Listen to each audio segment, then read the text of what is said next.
Bonjour à tous, bienvenue à Hebdo4, votre émission d'information locale et régionale. Voici la programmation pour notre édition du 2 février. La nouvelle directrice de la maison d'aide et d'hébergement L'Émergence, la semaine de sensibilisation aux troubles alimentaires, le concours défi Ose entreprendre est lancé, un organisme qui accompagne les plaintifs, le projet Circonflexe dans notre région. Télévague vous souhaite une très bonne émission.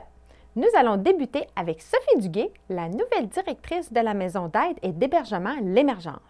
Elle nous parle de la présence essentielle dans notre milieu de l'organisme qui vient en aide aux victimes de violences conjugales. Sophie, vous venez d'être nommée la nouvelle directrice de la maison d'aide et d'hébergement L'Émergence. C'est quoi votre expérience dans le domaine des violences conjugales? Bien, ça fait 27 ans que je travaille en violence conjugale pour la maison d'aide et d'hébergement L'Émergence. J'ai commencé en 95 à titre d'intervenante. J'étais intervenante auprès des femmes. Ensuite, j'ai été 10 ans, je pense, je me souviens plus du nombre exact, mais une dizaine d'années comme coordonnatrice de la maison Mary's. J'ai fait une petite pause. J'ai pris un an sans solde pour aller essayer autre chose. Puis, ben c'est ça, je me suis rendu compte que la cause me tenait à cœur et ça me manquait, fait que je suis revenue. Les violences conjugales, ça peut être difficile et complexe à en discuter. Avez-vous remarqué si c'est plus médiatisé au courant des dernières années? Ben oui, on entend, tu sais, oui, on entend plus du fait que, bon, il y a plusieurs féminicides, fait que oui, on en parle un peu plus souvent qu'avant. La violence physique, on connaît bien ça. Pouvez-vous m'en dire davantage sur les violences psychologiques? C'est sûr, avant ça, bon, on parle de violences psychologiques, on parle, mettons, pour donner des exemples, du contrôle, puis vous allez voir, là, durant ces années-ci, on parle beaucoup de contrôle coercitif, puis c'est tout comme des petites micro-régulations que le conjoint va mettre en place pour empêcher la femme d'être libre. Ça peut être, par exemple, contrôler les sorties, aller porter madame au travail pour être certaine qu'elle ne fait pas d'arrêt en revenant. Fait que c'est plein de petites choses comme ça qui privent la femme de sa liberté et de ses droits. Je dis souvent aux femmes que j'accompagnais, si la première fois qu'elle rencontrait son conjoint qui était violent physiquement avec elle, c'est sûr qu'elle n'aurait pas resté, évidemment. Fait que ça s'installe vraiment progressivement. Ça peut être une petite remarque, bon, est-ce qu'on laisse quelqu'un parce qu'il nous a dit que, bon, notre souper n'était pas si bon que ça? Non, pas vraiment. Fait que ça s'installe vraiment comme ça au fur et à mesure que la relation se développe. Il y a quand même, tu sais, l'attachement, quand même l'amour qui se développe. Fait que c'est ça. Fait qu'au fur et à mesure, ben quand ça grossit, ben tu sais, le couple est déjà engagé, la femme est déjà engagée. Fait que c'est difficile aussi de quitter rapidement. On a un volet d'hébergement, bon, qui est un peu comme un centre de crise où on accueille les femmes là sur une période de 0-3 mois. Les femmes vont là, tu sais, comme quand elles décident de quitter et de se réorganiser. On a ensuite la maison Mary's, ce sont des appartements supervisés, subventionnés, où les femmes peuvent rester de 3 à 24 mois. Ça leur permet justement là d'apprendre mettons, à faire un budget, de se procurer des meubles. Fait que c'est vraiment une période transitoire où on apprend aussi à la femme à assurer sa propre sécurité. À l'Émergence, ben c'est un milieu qui est vraiment sécuritaire, c'est un milieu fermé. À la maison Mary's, ben elles apprennent à assurer leur propre sécurité pour qu'ensuite, dans un logement, ben soient capables d'agir s'il faut qu'elles se protègent. La ressourcerie, c'est un atelier boutique dans le sens que les femmes qui passent, mettons, à la deuxième étape, peuvent aussi faire des ateliers à la ressourcerie. C'est aussi une boutique où on vend des meubles usagés. On collecte les meubles dans la communauté pour les revendre ensuite. Fait que des fois, les femmes, quand ils ont à se meubler, ben c'est plus facile, c'est beaucoup plus abordable là, pour se dépanner là, quand on commence. On ne se cachera pas que le prix des loyers est quand même élevé. Donc, fait que ça donne un petit coup de pouce. Il y a aussi le fait que certaines femmes, bon, si elles le désirent, peuvent avoir une expérience de travail positive en s'impliquant au niveau de la ressourcerie. C'est sûr qu'ils ne seront pas... on ne mettra pas les femmes à l'accueil par mesure de confidentialité, mais c'est ça, ils ont la possibilité là, d'avoir une petite expérience de travail positive. La ressourcerie offre des ateliers, puis on a eu vraiment un atelier qui est vraiment populaire, qui est l'abattage d'arbres. Si on sent que notre sécurité est compromise, c'est quoi qu'on doit faire en premier lieu? C'est sûr que quand c'est vraiment immédiatement, il faut vraiment appeler le 911. Si, mettons, monsieur est parti, ben on peut toujours appeler à l'émergence pour avoir de l'aide pour construire un scénario de protection. À ce moment-là, ben, c'est sûr que si vous êtes en danger, vous pouvez venir à l'émergence, vous pouvez appeler à l'émergence. Les intervenantes vont outiller les femmes à mettre en place justement les scénarios de protection. Vous avez une ligne d'écoute aussi? Oui, c'est un service qu'on offre. Ce service-là est offert 24 heures sur 24, 7 jours sur 7. Le numéro de téléphone, c'est le 418-759-3411. Généralement, là, quand on met fin à une relation, là, comme un peu toxique si on veut, là, est-ce que la violence, elle arrête? Une relation violence, non. Généralement, la violence se poursuit. C'est que, ben, ce qui est différent, c'est que le conjoint va prendre d'autres mesures, mettons, détours pour assurer encore son contrôle. Par exemple, il peut instrumentaliser les enfants, utiliser les enfants pour surveiller la mère. Il va utiliser des fois, tu sais, l'avocat, il va essayer, mettons, de discréditer madame. Des fois, ça peut être des conjoints qui se sont jamais occupés des enfants, qui vont faire une demande de garde légale dans le but de nuire à madame. Des fois, on peut se poser des questions sur notre relation de couple, on ne sait pas si c'est de la violence ou pas. Ben, de pas hésiter, les intervenantes de l'émergence sont là 24 heures sur 24, 7 jours sur 7.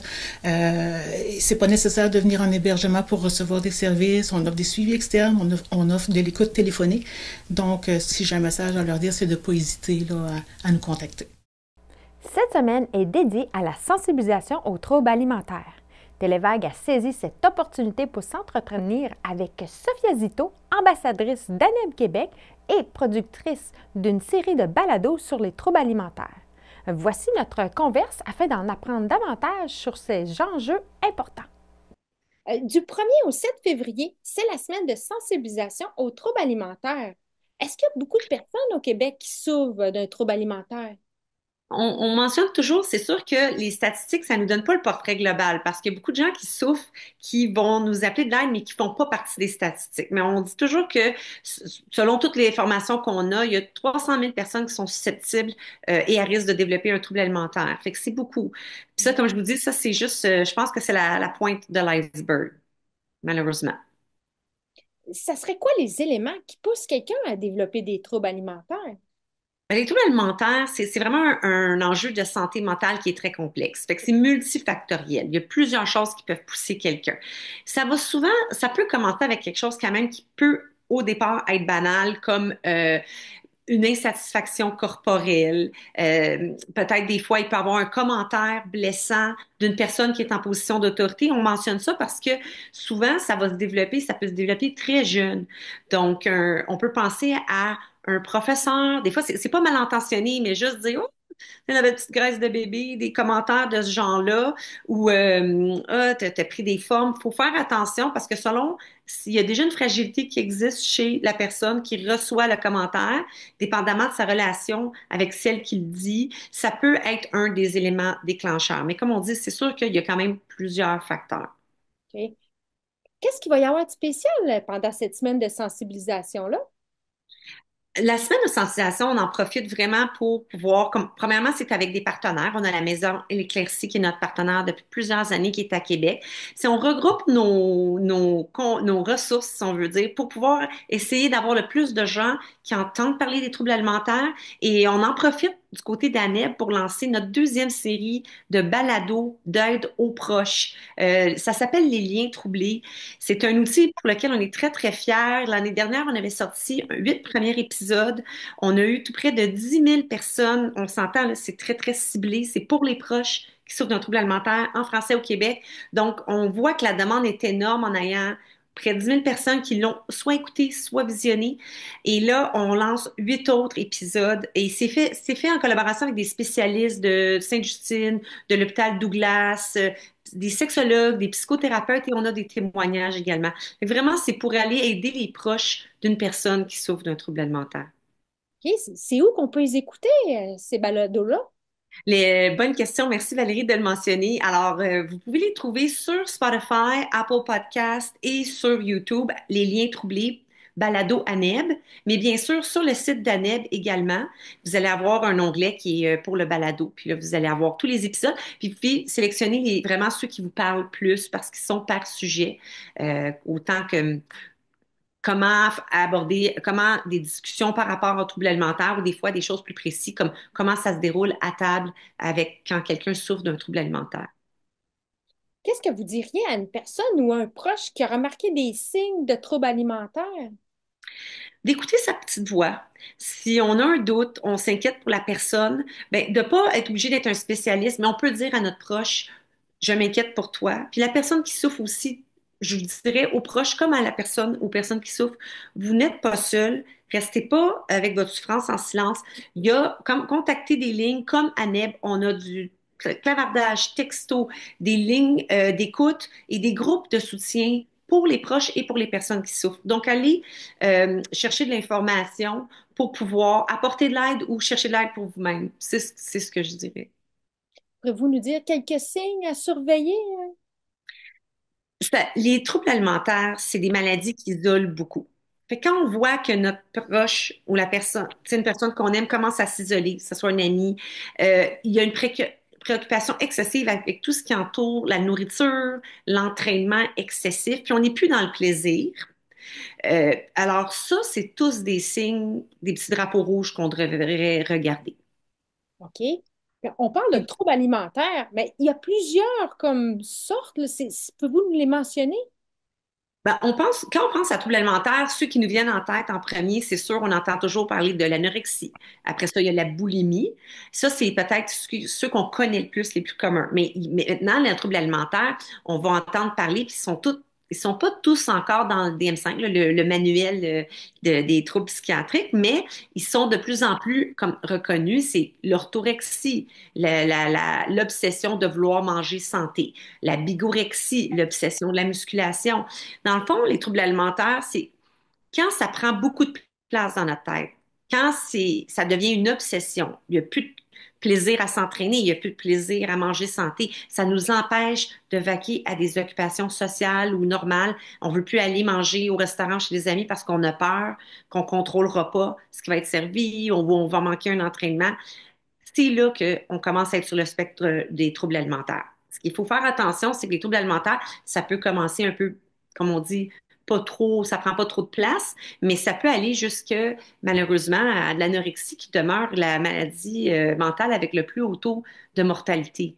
Fait que c'est à prendre au sérieux. Je vous remercie beaucoup, Madame Zito, d'avoir pris le temps de nous parler.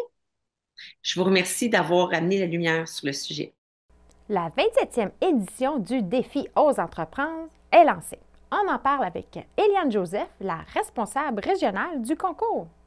C'est la 27e édition du défi Ose entreprendre. En quoi ça consiste, ce concours-là?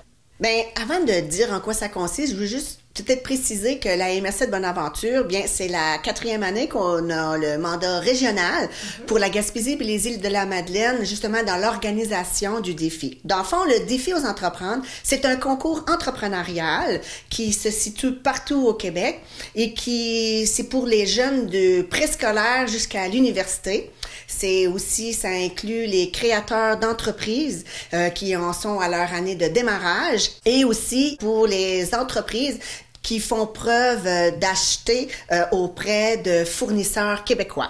Dans le fond, c'est un concours. Les gens s'inscrivent et ensuite se tiennent des jurys régionaux pour finalement se terminer par un gros gala où est-ce que l'année passée, on a remis 21 000 $ en prix. Donc, c'est quand même une très grosse organisation. Puis pour faire ça, la responsable régionale travaille avec toutes les MRC de la Gaspésie et des îles de la Madeleine.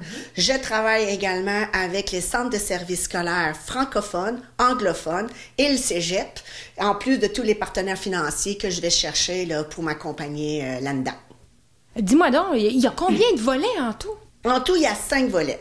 On y va avec le volet scolaire et étudiant. Ça, dans le fond, c'est 2 volets. Ensuite, on a le volet création d'entreprise. Le volet création d'entreprise, comme je le disais tantôt, c'est pour les personnes qui sont en démarrage d'entreprise. Donc, il faut que leur entreprise ait au moins fait une vente avant le 31 décembre 2025. On a le volet faire affaire ensemble.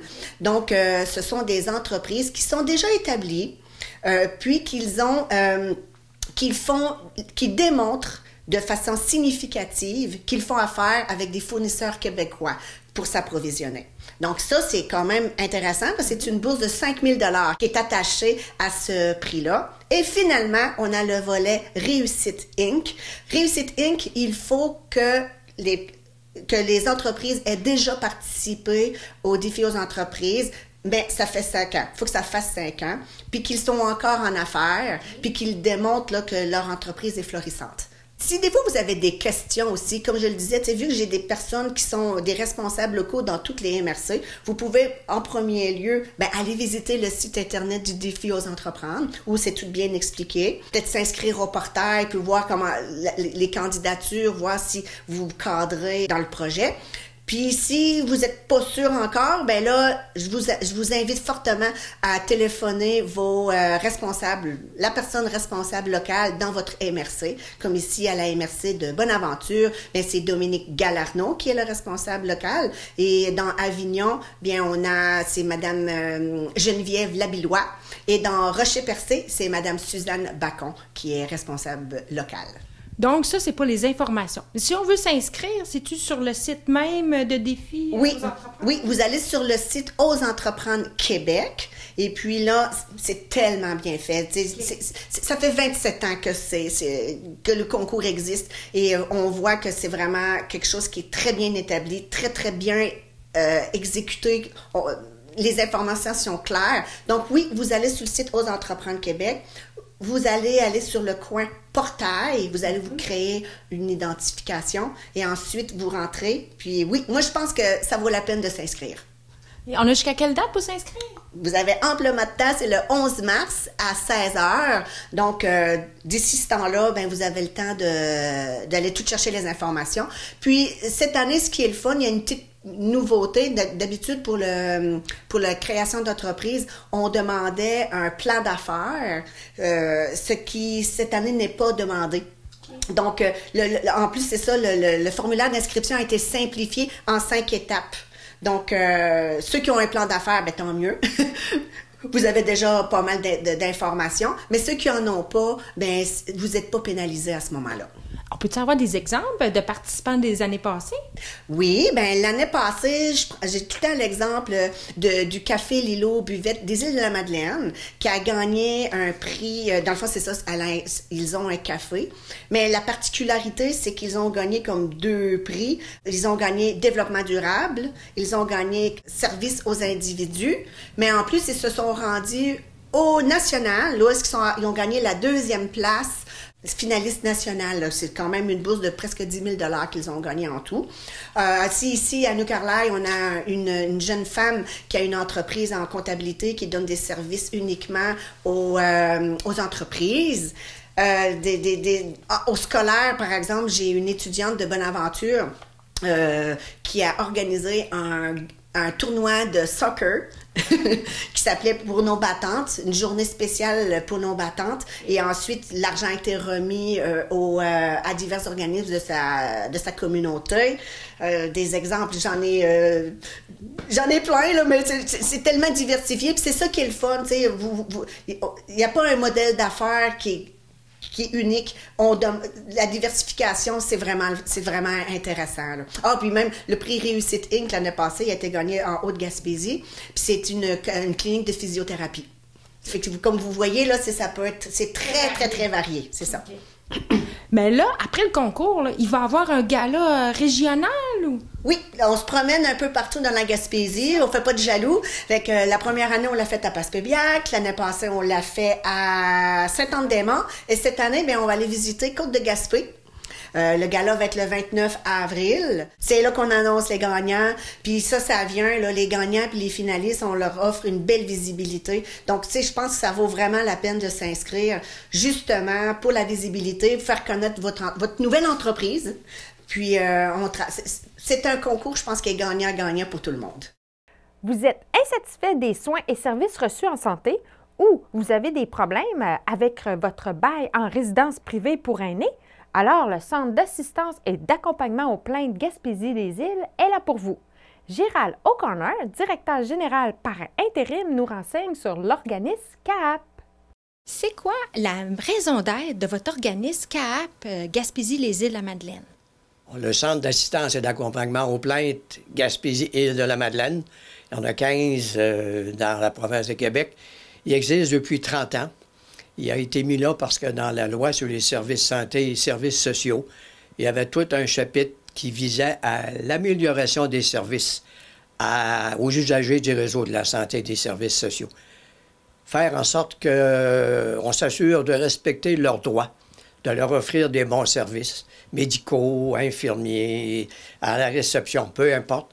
Puis, si ce n'est pas le cas, permettre aux usagers du réseau insatisfaits de recourir aux services du CAP pour obtenir de l'aide, dans le fond. On commence par... Ça, c'est le premier mandat. On commence par les écouter, bien comprendre leurs besoins. Puis, après ça, bien, on les assiste, puis on les accompagne. Il y a... les gens, souvent, ça finit par une plainte à la commissaire aux plaintes et à la qualité des services qui est complètement à part de nous. Chaque 6 doit avoir un bureau de commissaire aux plaintes et à la qualité des services. Nous, bien, l'usager qui dit, écoutez, là, je veux déposer une plainte, je ne sais pas comment faire. Pouvez-vous la rédiger? Oui, on va la rédiger.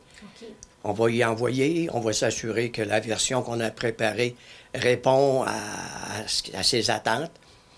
Puis, après ça, ben, il va la signer. C'est lui qui est le maître d'œuvre de sa plainte. C'est l'usager. C'est la personne, c'est pas nous. Nous, on est là pour informer, aider, assister, accompagner. Okay. Fait que ça, c'est le volet du réseau santé et services sociaux. Puis, depuis 4 ans à peu près, il y a beaucoup de locataires dans des résidences privées pour aînés. On parle de RPA, résidences privées pour aînés. Puis, il y a un bail. Puis beaucoup de le gouvernement du Québec, protecteur du citoyen, recevait des plaintes des locataires qui disaient « Je comprends pas, je paye pour des services, j'ai pas mes services. Je comprends pas comment ça se fait que ça augmente autant lorsque mon bail vient à échéance. Il vient à échéance au bout de 12 mois. Mais par contre, il y a des gens qui s'adressaient, avant ça s'appelait la Régie du logement. Aujourd'hui, c'est le tribunal administratif du logement. Mais c'était une infime proportion. Le monde laissait faire, les gens avaient peur. Les locataires avaient peur, ils disaient, si je comptais poser des questions puis dire je suis pas d'accord avec l'augmentation, ils vont me mettre dehors. Fait que le protecteur du citoyen a analysé la situation, produit un rapport, puis il dit qu'il faudra qu'il y ait un organisme communautaire qui aide ces gens-là, puis ça a été nous, les centres d'assistance et d'accompagnement aux plaintes. Ça fait que depuis 3 ans, on a le mandat de répondre aux demandes des usagers du réseau de la santé et des services sociaux et également des locataires dans des résidences privées pour aînés. Est-ce que vous êtes au service des établissements de santé et de services sociaux? Du tout. Non? Du tout. C'est indépendant. Indépendant. Ça, c'est difficile. Des fois, les gens se demandent, est-ce que je suis au bureau du commissaire? Là, vous me dites centre d'assistance et d'accompagnement. On est un organisme communautaire financé par le gouvernement du Québec. On a de l'argent du ministère de la Santé et des Services sociaux pour le volet santé et services sociaux. On a de l'argent du ministère des Affaires municipales et de l'Habitation pour le volet. Nous, on dit dans notre jargon cap sur le bail, mais on est un organisme communautaire, aucun lien avec les établissements de santé, hôpital, CLSC, centre d'accueil, centre de réadaptation. On n'est pas là pantoute. Complètement indépendant de ça. Est-ce que vous aidez beaucoup de personnes dans une année?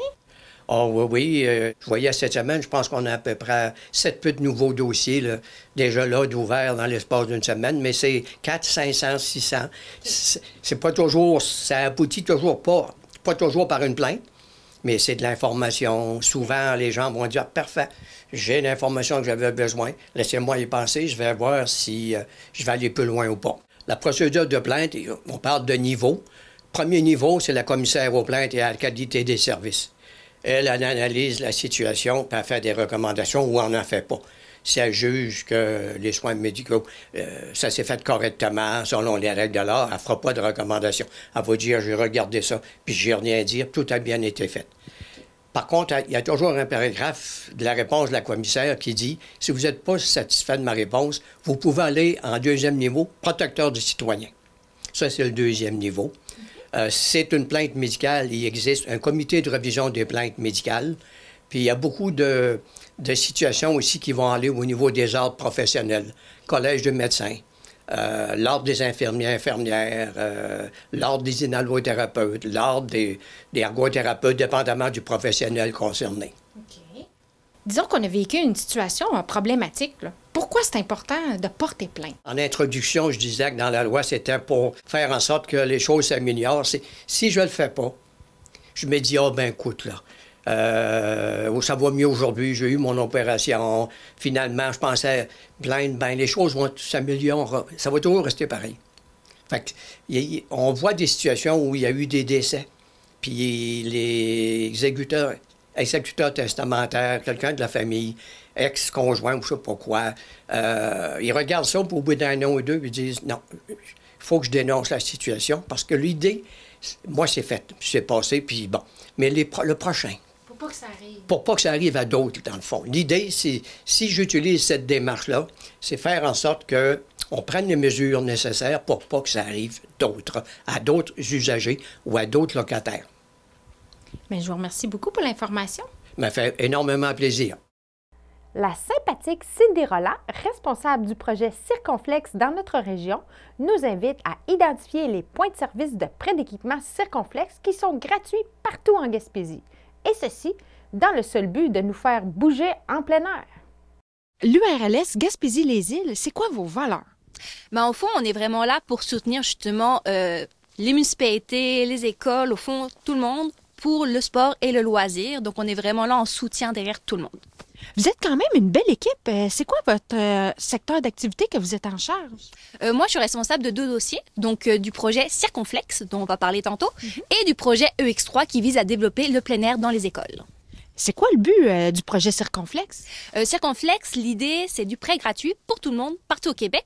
Donc là, on parle d'équipements justement sportifs, récréatifs et adaptés, donc qui permet à la population de bouger plus. Quel genre d'équipement on peut louer? Ça varie vraiment. Il peut y avoir des skis de fond, des raquettes, des patins à glace. Avec ça, il y aura les barres d'apprentissage, des casques justement pour la sécurité. Après, il y a des skis de randonnée alpine dans certaines stations de ski. Donc ça, je vous inviterai à consulter justement nos cartes là-dessus. Puis c'est pour toute la famille? Oui, exactement. C'est vraiment pour tout le monde. Donc que ce soit du petit à la personne aînée, on est là pour tout le monde. Tout gratuit? Oui, tout gratuit. Circonflex, ça vient où, ce projet-là? Ce projet-là, au fond, ça a commencé en 2021-2022 avec un projet pilote.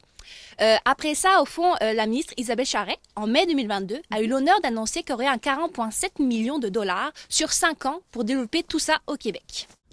Donc, Circonflex, le chapeau Circonflex. Donc, l'idée d'aller chapeauter l'activité physique. Donc, vraiment d'être là pour aider les gens à bouger plus. C'est où qu'on peut aller pour voir les différents points de service en Gaspésie? Présentement, au fond, sur notre site Internet de l'URLS, dans Service Circonflex, on a 2 cartes, une carte estivale, une carte hivernale, donc sur laquelle on a répertorié tous nos points de service. Après, ce qui s'en vient, en mars, justement, 2025, il va y avoir une plateforme Circonflex prêt pour bouger. Et là-dessus, ça va permettre vraiment de pouvoir localiser tous les points de service au niveau de la province et bien sûr, après, de découvrir de nouvelles activités, de nouveaux équipements. Est-ce qu'il y a du prêt d'équipement pour les sports adaptés? Oui, exact. Par exemple, en Gaspésie, il y a certaines stations qui ont des tandem flex, donc qui permet à une personne à mobilité justement réduite de pouvoir quand même profiter des pistes de ski. Au fond, comme je dis, on est là vraiment en soutien pour nos points de service. Donc, on est là pour l'achat d'équipements, mais après, on les aide justement au niveau de l'entretien, de l'entreposage. Donc, on est toujours présent pour les aider à mieux se développer. Prochainement, Circonflex, différents points vont offrir des activités gratuites? Oui, justement, l'URLS est fière de présenter au fond l'événement Circonflex prêt pour bouger en hiver. Donc là, du 20 janvier au 20 février 2025, plusieurs points de service vont offrir des initiations ou des activités ludiques comme du disco sur glace pour permettre aux gens justement de découvrir le point de service, donc le site de pratique, mais aussi les équipements qui s'y prêtent gratuitement. Tantôt, vous m'avez parlé aussi du projet EX3. C'est quoi la différence avec le projet Circonflex? Donc, Circonflex, ça, c'est vraiment pour tout le monde. Donc, ça vise toute la population, simplement, justement, en rendant accessibles des équipements. EX3, ça, c'est vraiment plus un soutien aux écoles, donc aux intervenants scolaires qui veulent développer le plein air. Donc, on aide justement au soutien pour le développement des clubs de plein air, etc. Vive Circonflex, vive la Gaspésie et venez bouger avec nous! Ceci conclut notre édition d'Hebdocat du 2 février. Merci beaucoup pour votre écoute et rendez-vous la semaine prochaine pour une nouvelle émission d'information locale et régionale. Passez une bonne semaine!